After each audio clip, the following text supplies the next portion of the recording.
Hello, this is Chris Cooper, and a big welcome to the Business Elevation Show. I'm delighted today to bring you another fantastic guest. We've got Brian Gallagher, who's going to be joining us today. We're going to talk about his capitalism good, but also his fascinating journey from a steel town, a little bit like myself, in the United States, to incredible work around social impact. And before we do that, I'd just like to say that this show is about enabling people to, consider and think about doing business in a really effective way, doing work in a way that contributes to a better world and not, not damaging, impacting its resources, its people, etc. My role is that I develop leaders and teams and business cultures. I've hosted this show for 14 years nearly and we're today on the 604th episode. According to ChatGPT, we're one of the longest running podcasts in the world, which I was quite excited to find out about. And I lead a community of exceptional people who are doing exceptional things around the globe and care about contributing to doing more good, which they are doing. On a recent interview, I recently took my eldest son to Kenya. We were supporting the charity Global Angels, who are one of the members of my community, of the Elevation Collective community. And I think one of my real insights has been, the value of involving your own children in your business, in your work. And I had a wonderful experience with Matthew. We became really close by the end of the journey together. But I think if we can find ways to involve our children in what we're doing, you end up with more mutual appreciation. So this week I've had my youngest son on a work placement. He's spoken to 14 incredible people. We've done little interviews with them around success and life and their life lessons and what they would teach their 15-year-old self if they could go back. And it's been incredible for both father and son. So if you can find creative ways to work with your children and bring them into what you're doing in some way, then I certainly have testament that it'll be valuable. At some point, I hope that I'll be able to persuade my son to join me on the show when we pull together an ebook on all of that, and maybe we can share some of it with you. So let's focus on capitalism for good, and let's find out a bit about our guest today, about Brian Gallagher. He's the founder and CEO of the Leargas Group. It's an economic and social impact firm. They're focused on creating social capital using digital technology, racial justice and equity, and impact investing. So we need to find out what that means, because some of you will be sitting there thinking, I'm not sure I fully understand that, and I know I've got a little bit to learn as well. He's also the co-founded the Abundance Circle. He works with a group of partners, and the Abundance Circle is a design process to create a multi-sector approach to impact investing. He'll talk, I'm sure, about things like biomimicry shortly, but he really cares about putting people and the planet at the center of what we do. So I'd love to really find out about Brian's journey, and I'd like to have a conversation. Is capitalism good? Is capitalism one of the reasons that we're facing the challenges that we're facing in the world right now? But also, I'd love to, hear a little bit more about some systems thinking and impact investing, and understand what Brian has learned through his life that could be really helpful to inspire all of us to do our work and make our contributions in a better way. So, a big welcome to my guest today, to Brian Gallagher. Thanks, Chris. Great to be with you. It sounds like a great guy. He's a great guy. My impressions of him so far are all good. Good, good. And hopefully you'll feel the same about me at the end of this interview. I do already. So Brian, tell us a little bit about your journey. I've read about half of your book. I think I said to you earlier. I shall finish it off. The biography you've been writing, and it was fascinating. Heard about some of your journey and your early life. I could see some parallels in mine. Though I think you had a much harder time with your father than I did with mine. In your life. But tell us a little bit about how life started for you, and what you learnt in your earlier life that maybe you took on to enable you to be successful in places like United Way. Yeah, well, Chris, it probably the best way to think about it is I'm a first generation American, the fourth of six children. My dad immigrated to the U.S. from Ireland and my mother from Scotland. actually hold an Irish citizenship as well as my American citizenship. They met in Toronto and both came to Chicago, got married, and started a family there. And my dad, I think, probably had an eighth grade education when he came over. I think my mother had a high school degree. She tells us that. I'm not, I'm not quite sure. Um, and so the way that I describe it is, we grew up one toilet Irish. Um, we weren't living on the streets, but if we were in the middle class, we were like hanging on by our fingertips. Um, Living paycheck to paycheck, occasionally on public assistance and food stamps. And so just, and just a family that struggled a bit because my father struggled with addiction and kind of created a chaotic family. And so, a lot of the lessons out of that begin with survival, to be quite honest, and just try to, how do you survive in a family like that? And where do you get your resources and support and so forth? And as I look back on it, I don't look back on it with any malice or resentment. It's just how I grew up. Mm. And how did that impact, do you think, your values and the way that you chose to lead your life? I think it's interesting. I would have answered it differently until you said lead your life. Um, what it taught me was not everybody has the same opportunity. Not everybody has the same resource. And I very early on developed a rooting interest in the underdog. The kids that were bullied in school, the kids that didn't have a great place to live, didn't have everything that you really want in life, struggled. I grew up. I was born in Chicago, grew up in Northwest Indiana, which is steel and oil refinery, and there was an interstate that divided the town that we grew up in with a town called Gary, Indiana. Gary was probably at the time 80 or 85% black, and our little town was 100% white. And I remember thinking, and there was a lot of racism in that part of the region. And I remember thinking, I played sports in high school, and so I played with competed with a lot of schools in Gary, and because of this sense of the underdog and why do certain people get certain opportunities and others don't. I started very early on realizing that, if you were white, you had more opportunities than if you were black. Yeah. Folks looked at us differently, and I started to feel and see racism, and I just remember how it affected me. You know, it disturbed me a lot, and because you could see it every single day, and so the way that I grew up kind of developed that in me. I think being the fourth of six kids also gives you that, because you see, your older brothers and sisters are first through the wall, and you're watching them, and you create empathy for them, but you also learn, I'm not doing what they did. I'm going to learn to do this a different way. You learn toughness, resilience, the ability to fight, the ability to support each other, um, to have each other's back. When you grow up with when you don't grow up with a lot, you figure out who's in your tribe and how that tribe protects each other. And so I learned that pretty early. But I think the way it extended into my professional life was that this has to be about people.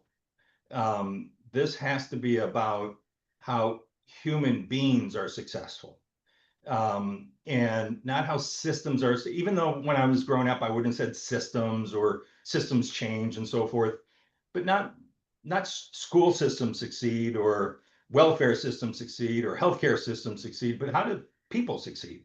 Hmm. And I pulled that through even today. I pulled it through my entire professional career, sometimes consciously and sometimes unconsciously. Hmm.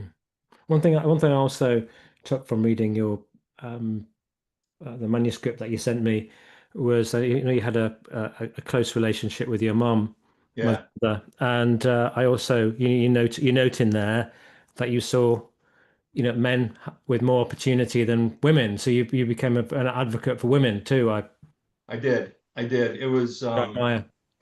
you know, it was, it was even more overtly kind of a male dominated world at the time. And my mother was just one of the most talented people I'd ever known in my life. I mean, she was a self-taught artist, unbelievably empathetic, had tons of friends and a big social network. She took side jobs to make money for the family. She taught herself how to reupholster furniture.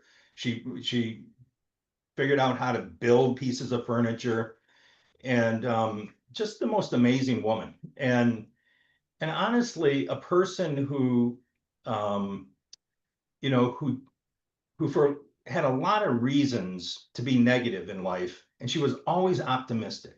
She was always and and I watched for sure from my father, but just society generally, all the time telling her what she was not, Mm, versus who I saw she was.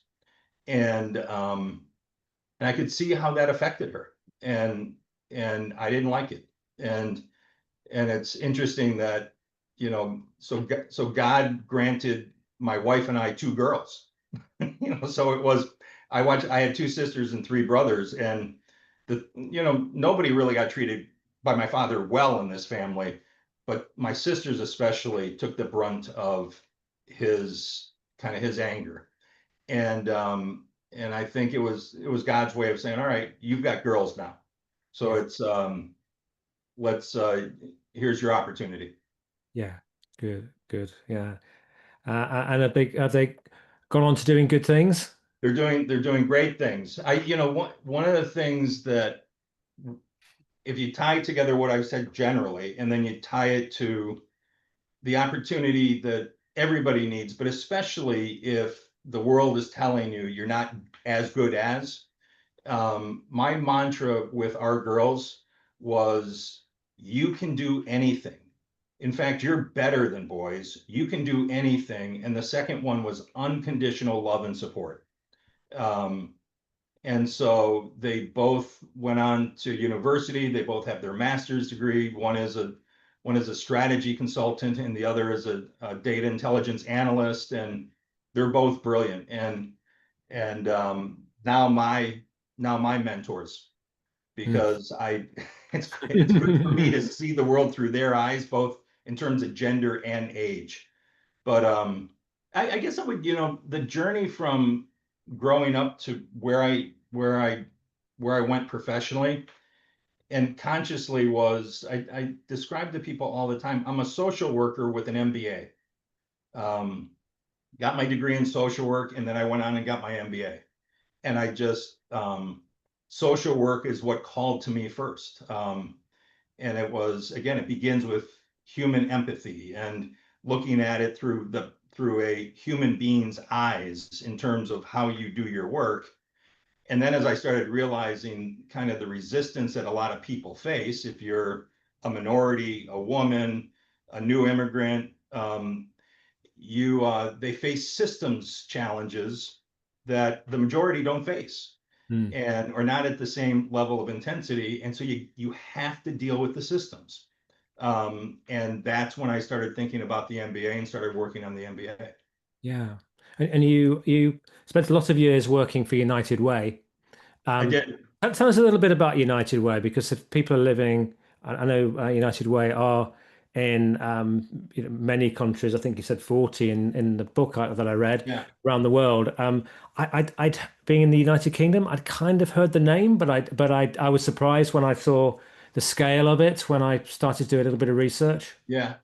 Tell me So, about it. I mean, the easiest way to describe it, and there's not a very big presence in the UK.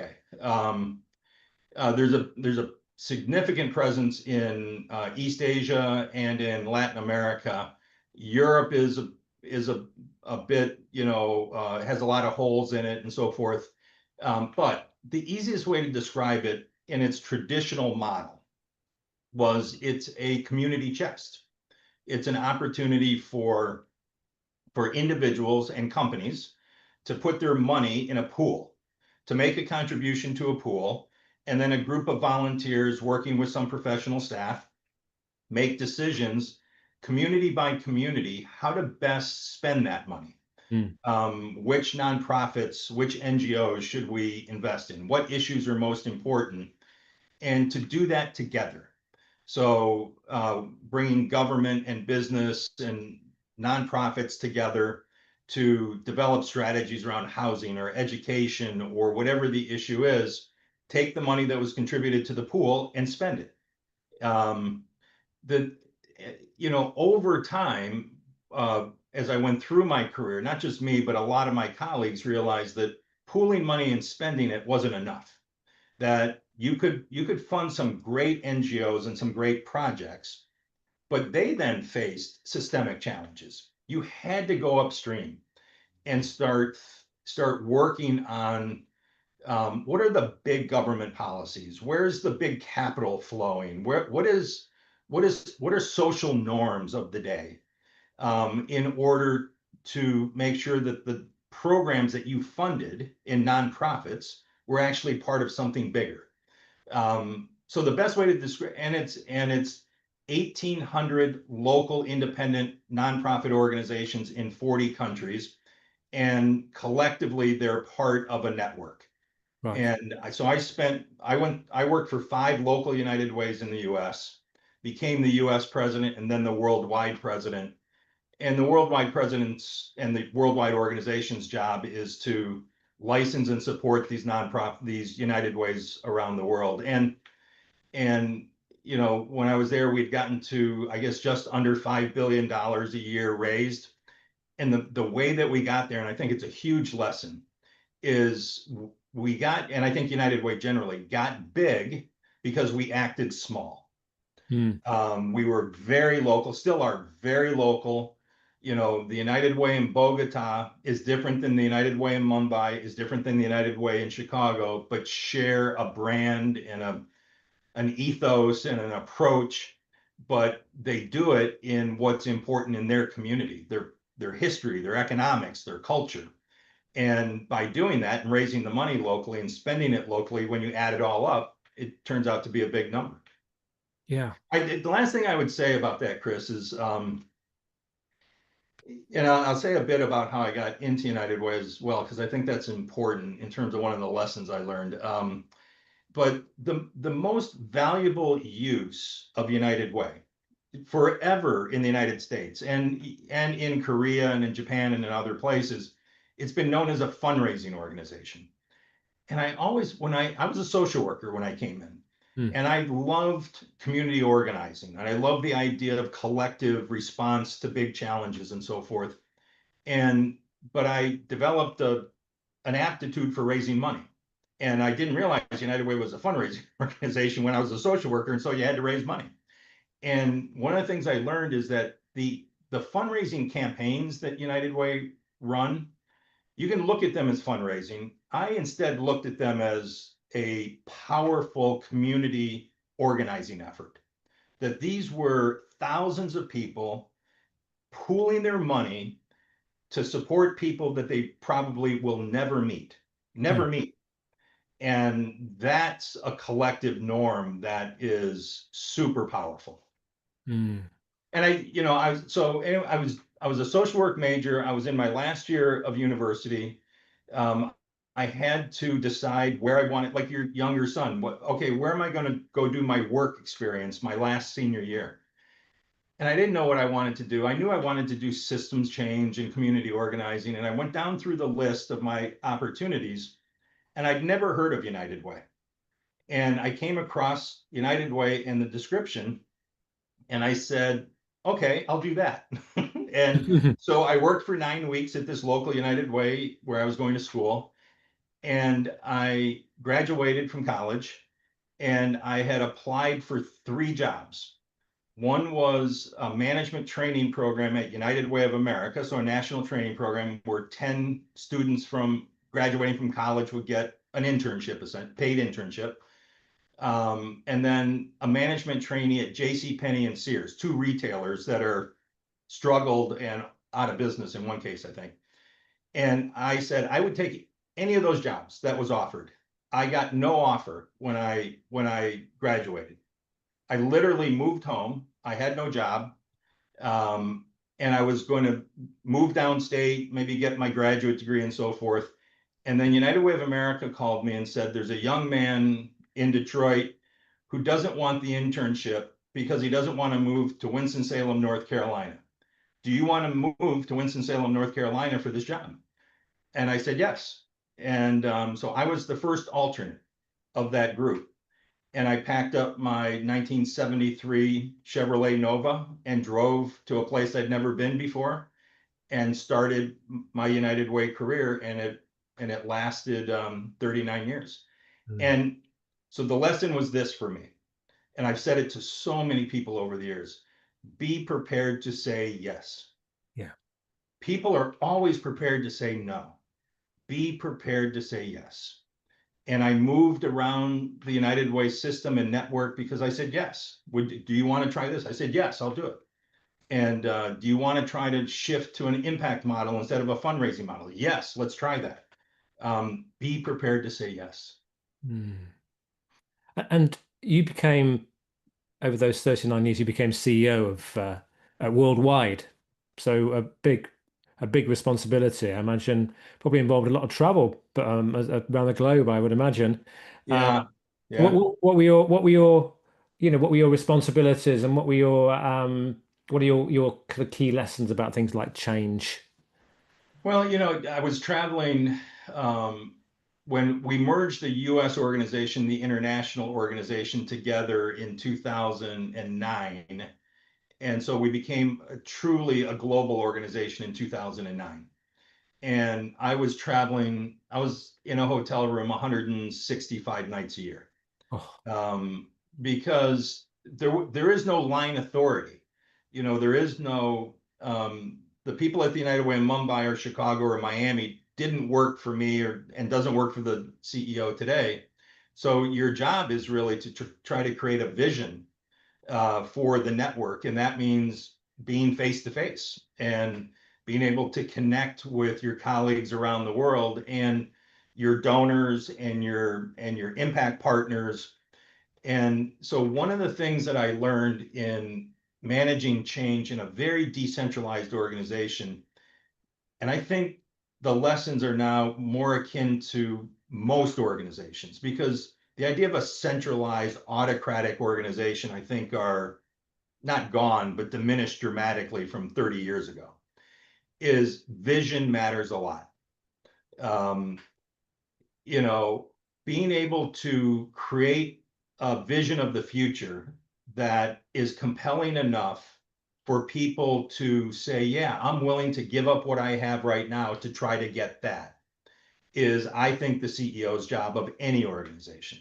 mm, And again, not just me, but all CEOs and leaders generally, is you're one of the few people in your organization that gets up every day and thinks about, where are we going to be in 5 years? Everybody else is thinking about their job. And so your job is to figure that out. And then it's to create a path, or to articulate it. And then it's to create a path. And then it's to um, show folks where they fit into that path. And then when you start the journey, know that it's not going to be a straight line. It's like walking through a forest. And unless it's a well-marked path, you're going to adapt along the way. So your job, what I learned is, your job is to recognize when you're changing, when you're adapting, and really importantly, communicating it to everybody else. Um, and then finally, I learned about, the two last things I learned about change is, and this is true in organizations, and I think it's true in society as well. Big change never happens until there's normative change, until there's enough people demanding change or wanting change. You can't force people to change, but you can articulate a vision. You can lay out a path. You can adapt along the way. You can show where folks fit into it. But they then have to say, yeah, this is good. This is what I Mm. want. And then the last one is I believe then and I believe now in the concept of a tipping point. If you're running United Way or you're running a big company or you're running a government, Yeah. um, and you're trying to create change, 15 or 20% of the people in your organization, they want it too. And they're going to be your leaders. There's 15 or 20% are never going to be a part of this. They don't want it.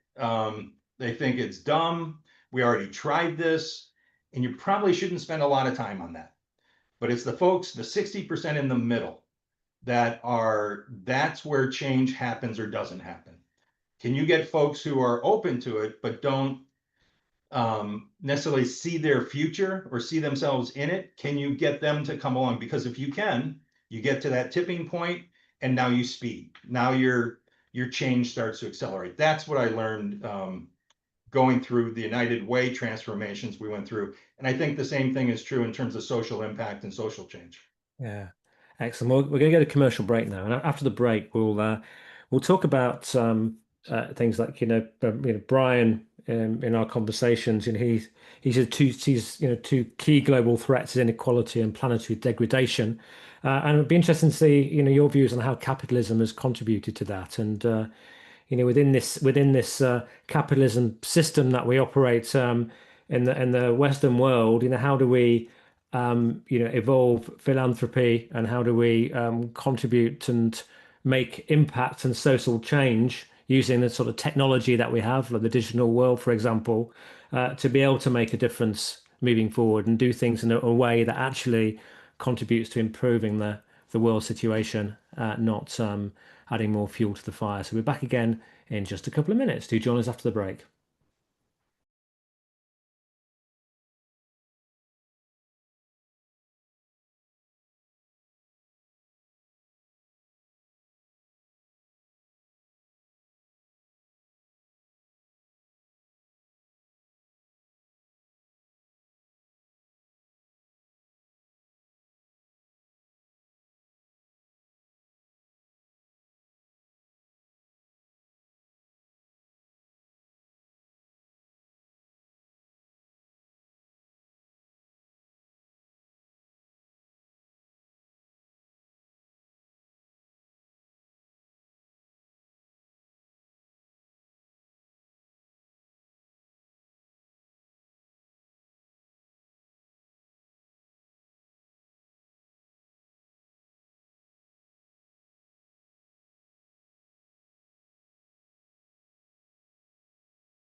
Hi, this is Chris Cooper. I'm with Brian Gallagher, and in the first half of this interview, we explored a little bit about Brian's background and his values, and his his how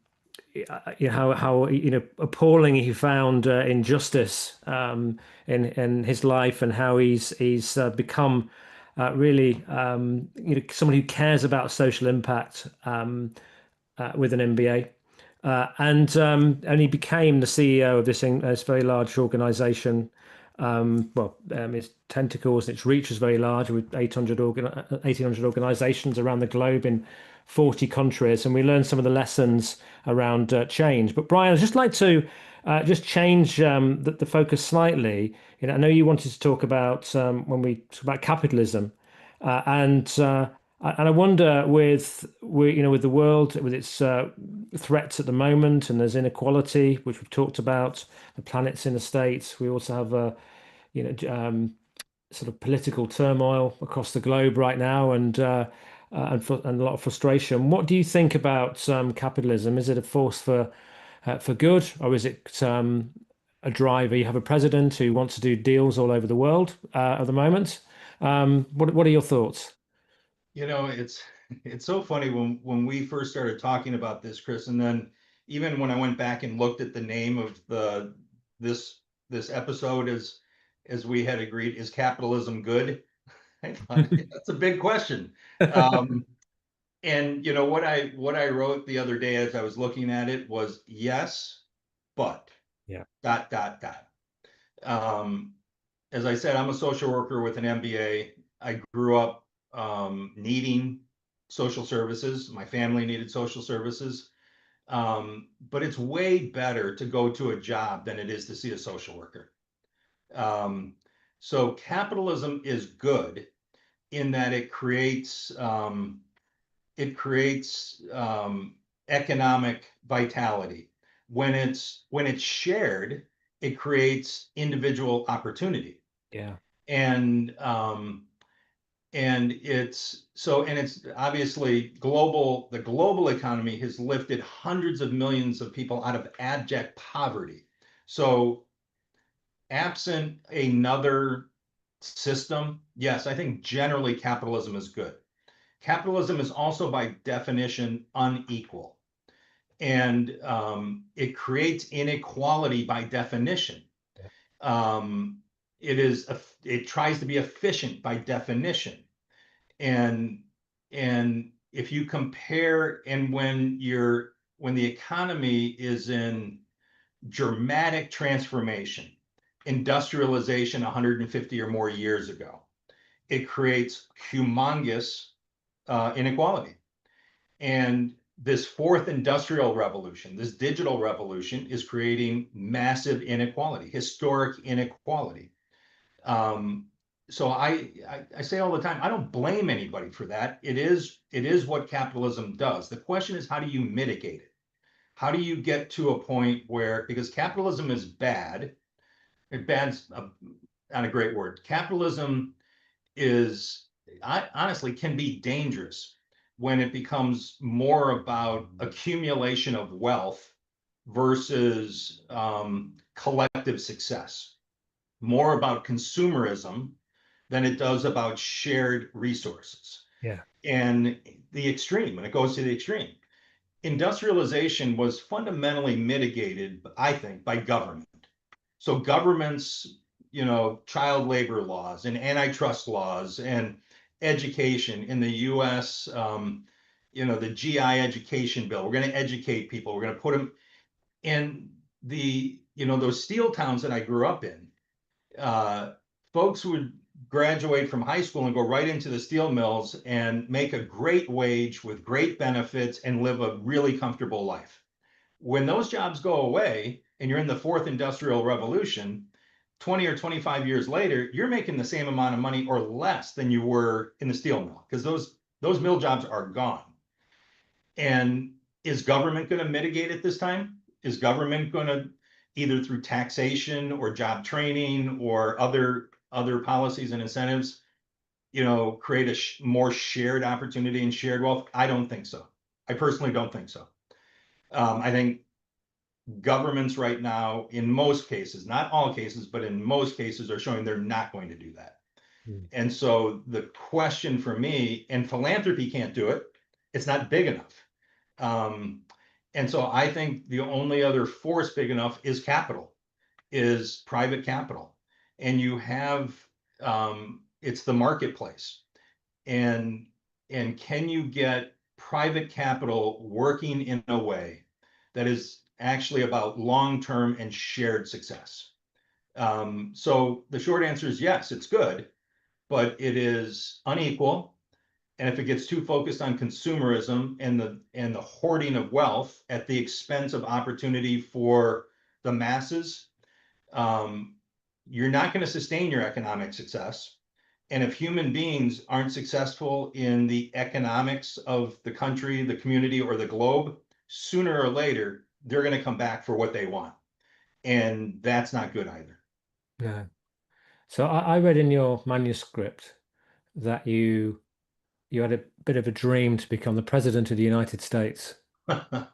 Really bad dream. Really bad dream. You're going to regret writing that now because I. I already do. I already do. Let me just say that I like, at least back when I was 8 years old or 9 years old, um, you know, that was the dream. That was just one of the dreams you had. Hmm. And I'll say in the United States, as a little boy, only until recently has a little girl been able to even have that dream. We still haven't realized that dream. We will in the US, but we haven't yet. And I'll just say the more that as I grew up and I had a professional experience, I was less and less enamored with politics. Hmm. And so, but yeah, I think the president of the United States or the prime minister of the UK or any head of government has a unique opportunity to, and if I were sitting in that job, to paint a common good collective vision of the future. Yeah. Um, that we have allowed ourselves to devolve into a culture that in order for me to win, you have to lose. And in fact, if you feel a little pain while you're losing, I'm okay with that as well. We've lost our rooting interest in each other. We've lost our commitment to shared success. The president of the United States has an opportunity to paint a picture where everybody succeeds, and I mean genuinely, not as a demagogue, not as political rhetoric, and then policies through taxation, through job training, um, through the through the pulpit, through the just to create a common good shared success vision of the future. That's what the president should be doing. Yeah. I couldn't agree more with that. I couldn't agree with more with that. It's such a yeah, such a privileged position, and as you say, such an opportunity. Um, and I don't want to get political here, but to the rest of the world, when we hear America first, we think we don't feel hear collaboration. We don't. No, no, why would you? The thing that's interesting. So if you tie it to capitalism, so the global economy has created this, and this fourth industrial revolution has created this unbelievable wealth gap and income gap.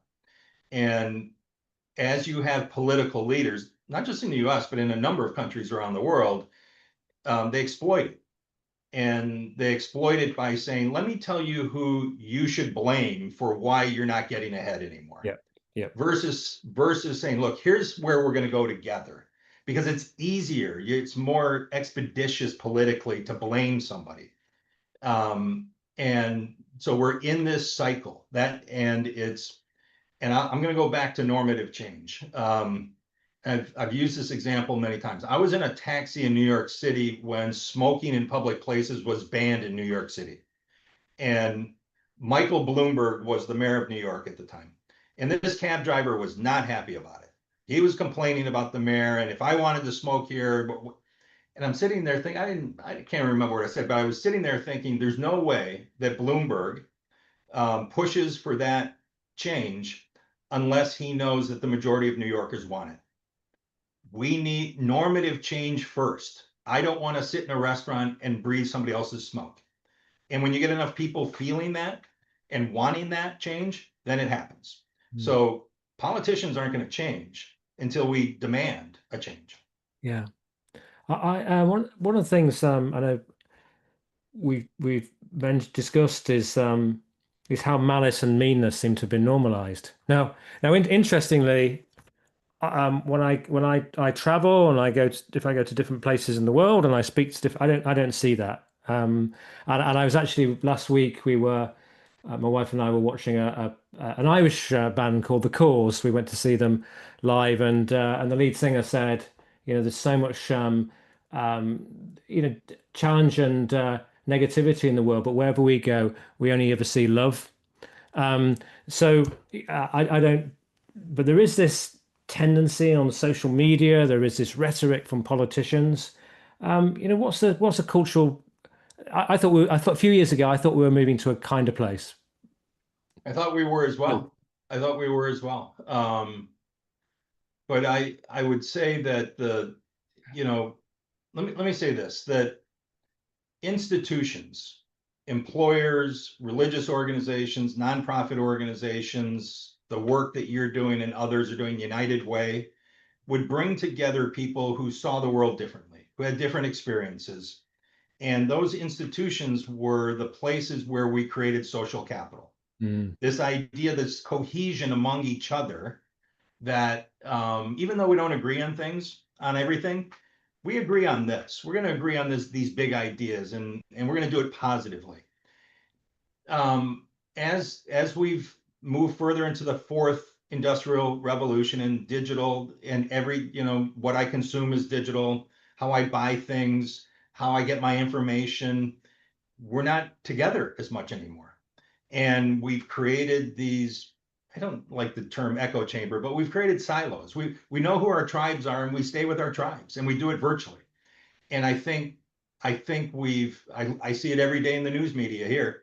And one news media outlet's telling me one thing, another one's telling me something else, and folks are only watching what they want to hear, and it creates a coarseness and a meanness. And so the technology has to find a way to bring us back together. And the example I was thinking about recently was Spotify and how you get your music. Mm. You don't go to record stores anymore. You don't buy it through mail order anymore. You really don't even go online anymore. You get it digitally on your phone. But you also go to concerts, and that's an experience. That's a collective experience. And so we're going to have to more and more. So when you travel, you see it because you're with people that have a like-minded view or intention in the world. We've got to use the digital technology to create the gathering places that institutions used to be. So that's what I've seen. So tell us a bit about you have part of an organization that you co-founded called the Abundance Circle, Yeah, and you take a biomimicry approach to impact investing. Tell us what that means. we do, and it builds on everything we've been talking about. So when I left United Way, a private equity friend of mine in Bogota, very successful private equity investor, who's also very thoughtful about people and planet, called me and asked me if I wanted to start an impact investment fund together. And I said, no, I don't even know. I don't even know what it is. And he described it to me, and we could do this. And as we talked, we said, sounds like we have more questions than answers. Why don't we instead create a design process and try to ask ourselves, how would financial investment and return fit better with social and environmental impact? And what is it that we can learn by doing open research? We hired a design firm out of Copenhagen. We got funding from the Lilly Endowment and Novo Foundation here, and we did research. We prototyped some things, and in that process, one of our partners said we should bring in a biologist to take a look at your questions through a biomimicry lens. And I thought it was the dumbest thing I'd ever heard. And I said, okay, whatever. And we did it. And here's the insight for me, is that this is all an ecosystem. And that if you look at natural ecosystems, the species coexist. They don't integrate, they learn to coexist. And the ecosystem has to be healthy, and the species have to learn to share with each other in order to be healthy as well.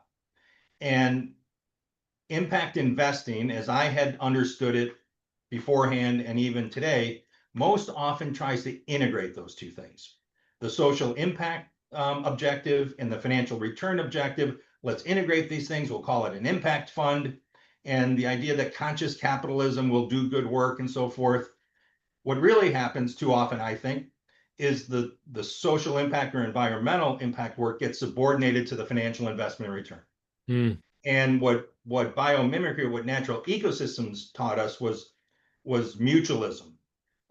regeneration, proximity to the ground, abundance. There's enough resources in the world. The question is, how do we use them Yes. and not subordinate them to each other? So we have created now we've gone through the study and we're now creating an ecosystem builder where we're recruiting partners into this idea and a fund of funds. So raising catalytic capital, philanthropy, and development funding to catalyze this ecosystem, to invest in other funds around the world to take on this coexistence, close to ground mutualism, where you can make money, but also really drive impact, put people and planet in the middle of it, and it's designed to be evergreen. So any return that we get, if the investor will let us, will be recirculated, regenerative back into the fund. Mm. And I was skeptical of the biomimicry call. I was wrong. Everything I just said kind of came from that lens. Yeah. Yeah. Yeah.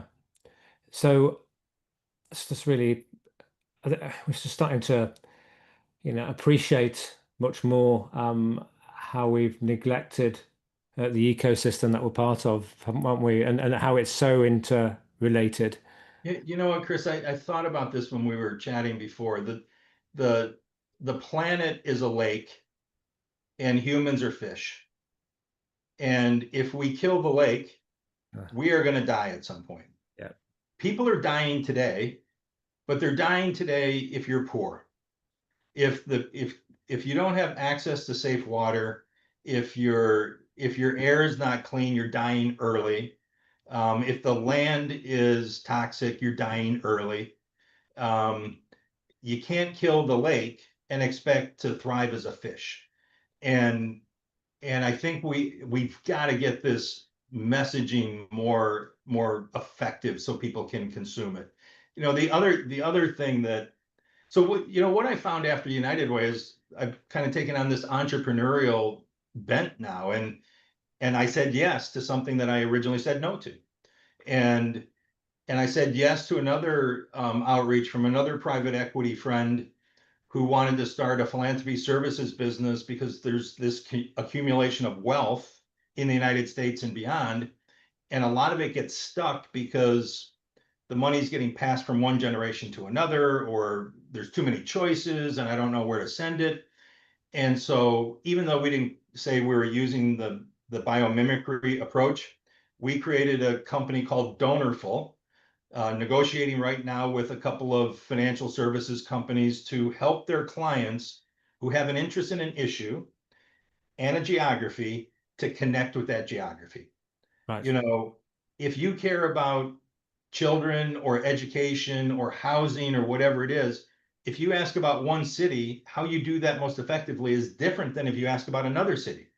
So at Donorful, we're just being the connector. And one of the things I learned in United Way is that, you know, one of the most effective United Ways in the world is in Korea. And I didn't know that until I went to Korea. And you spend time with them, you say, this is amazing what you guys are doing. And others need to know about this.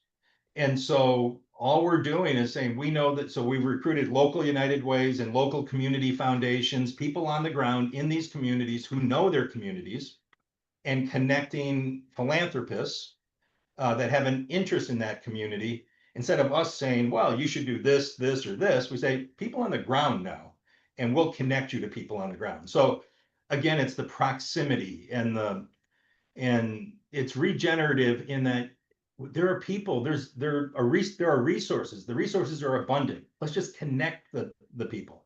Yeah. So so I found myself now a co-founder of two different one nonprofit that is becoming an impact investment fund and ecosystem builder, and one for-profit company.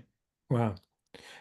So if there's oh, I'm just looking, we've got about 3, 4 minutes left, Okay. what it's left till the end of the interview. Um, I wonder what sort of organizations then, would you like to contact you? when it comes, who are what's the nature of the kind of people that you're interested? Because you must get where there's access to money potentially, you must get the risk of being flooded with requests. Yeah, we hear from a lot, but that's okay. Yeah. That's okay. It's you my one of my mottos is stay curious. I talk we'll talk to anybody really. The best way to do this, you can get me at the Leargas Group at at theleargasgroup.com, but even better, abundancecircle.org and donorful.com, because those two things are these two things that I've described, and they're operating content rich, will get you connected and or talk with you about your interest in anything that I've described today. Fantastic. So, do you have a final message you'd like to leave us with? I thought about this, and Chris, here's this a message for myself, and maybe it resonates with others. It's Superman is not coming. Superman is not on his way, and I don't think Gandhi is coming back. And I don't think I know that the folks are divided on this. Churchill's not coming back. If we think if we're waiting on a leader, we're going to wait a long time. Yeah, Um, it's we have to do what we can do, agree. and you do it in your local community. You do it with an organization that you found or you partner with. Um, Big change happens when normative change happens first. Yeah, When we as people, through our actions and our beliefs and our desires, start to overwhelm policy and economics. yeah. And so Superman's not coming. Do it yourself. It's on us, the billionaires, the the regular working folks, moms, dads. Let's just get to work and be optimistic. Fantastic. Well, it's been a fantastic conversation, and I love that final message as well. We can't rely on Superman. We can't rely on leaders. Do what we can within our own sphere of influence, and look to realize our own potential and grow, and look to see how we can contribute and help. So thank you so much for joining us today. And I want to also say thank you to Sue Richardson, who owns a fantastic company called the Right Book Company. It's a great one to check out if you're looking at writing a book at the moment. So thank you to Sue. Brian, that's been great. Check out abundancecircle.org or donorful.com. Next week, I have Stevie Ward. Stevie Ward is the former rugby league captain of a team called the Leeds Rhinos, which some of my family I know up in Leeds are huge fans of. Um, and he's a fascinating young man. He's left rugby after a serious brain injury, but he now helps people around performance and mental health. And I just loved my conversation with him a week or two ago. Really inspiring young fellow. So we're going to talk about performance and about well-being in the world today. Next week with Stevie Ward. So do join us for that. And once again, huge thank you to my guest today, to Brian Gallagher. If you've got any questions or comments, I love to hear from people. Chris at chriscooper.co.uk. And yeah, do check out chriscooper.co.uk as well if you want to find out more about what we do. So take care, everybody. Go away. Think about how you can do good in the world. Take one or two key points from this interview that you can maybe